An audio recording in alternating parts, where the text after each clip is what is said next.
একবার যদি এইভাবে ভুনা খিচুড়ি রান্না করে শিখে যান তাহলে আর বাইরে থেকে আনার কথা মাথায় আসবে না। চুলাতে একটা কড়াই বসিয়ে দিব। এর মধ্যে আমি 1/3 কাপের মতো মুগের ডাল হালকা একটু ভেজে নিব। একটু পর পর নেড়ে দিব যাতে করে সবগুলো সমানভাবে হয়। আমার ডালটা কিন্তু ভাজা হয়ে গেছে। এখন আমি বাটিতে ঢেলে ভালোভাবে কষলে ধুয়ে নিব। এরপর আমি ডালটাকে একটা সাইডে ভিজিয়ে রাখবো। এরপর নিয়ে নিব চাল। আমি এইখানে কাপ দিয়ে মেপে 3 কাপের মতো চাল নিয়ে নিয়েছি।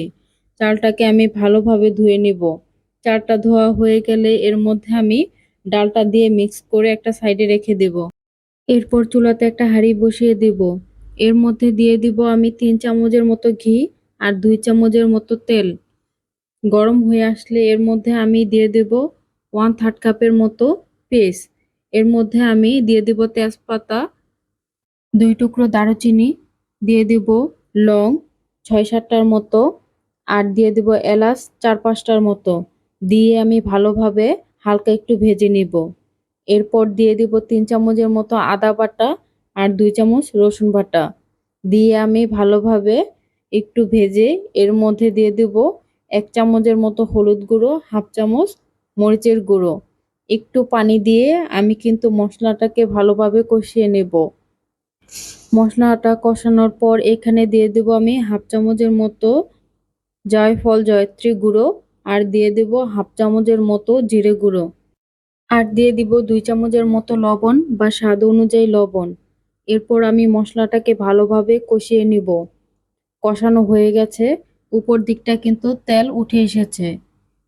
তার মানে আমার মশলাটা কষানো হয়ে গেছে। এখন আমি চালটা দিয়ে দিব। দিয়ে আমি ভালোভাবে মশলার সাথে মিশিয়ে নিব। আমার এই স্টেপগুলো ফলো করে আপনিও কিন্তু পারফেক্ট ভুনা খিচুড়ি তৈরি করতে পারবেন। এরপর কিন্তু আমি ভালোভাবে নেড়েচেড়ে মশলা আর চালটা ভেজে নিব, যাতে করে ঘিয়ের একটা সুন্দর স্মেল বের হয়। চালটাকে আমি ভালোভাবে একটু ভেজে নিব। এর কারণে কিন্তু ভুনা খিচুড়িটা ঝরঝরে থাকবে, খেতেও কিন্তু বেশি মজা লাগবে। দেখতেই পারছেন আমার চালটা কিন্তু ভাজা হয়ে গেছে। এখন আমি পানি দিয়ে দিব। এইখানে আমি 3 কাপের জন্য 4 কাপ পানি দিয়ে দিয়েছি। আর যারা এই মাপটা বোঝেন না তারা তাদের হাতের করের 4 কর পানি দিয়ে দিবেন, তাহলেই হবে। এরপর আমি ঢাকনা দিয়ে ঢেকে দিব। বলক চলে আসলে ঢাকনাটা খুলে একটু নেড়ে দেব। এরপর আবারও ঢাকনা দিয়ে ঢেকে দেব। এভাবে আমি 20 মিনিটের মতো রান্না করে নেব। পানিটা কিন্তু আস্তে আস্তে শুকিয়ে আসছে। সব দিক সমান করে আমি আবারও ঢাকনা দিয়ে ঢেকে রান্না করে নেব।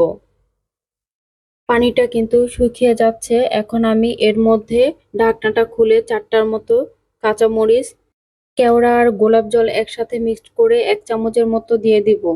এরপর উল্টে পাল্টে নিব। এই পর্যায়ে আমি গ্যাসটা অফ করে দেব। দেখতেই পারছেন কত সুন্দর তৈরি হয়ে গেছে ভুনা খিচুড়ি।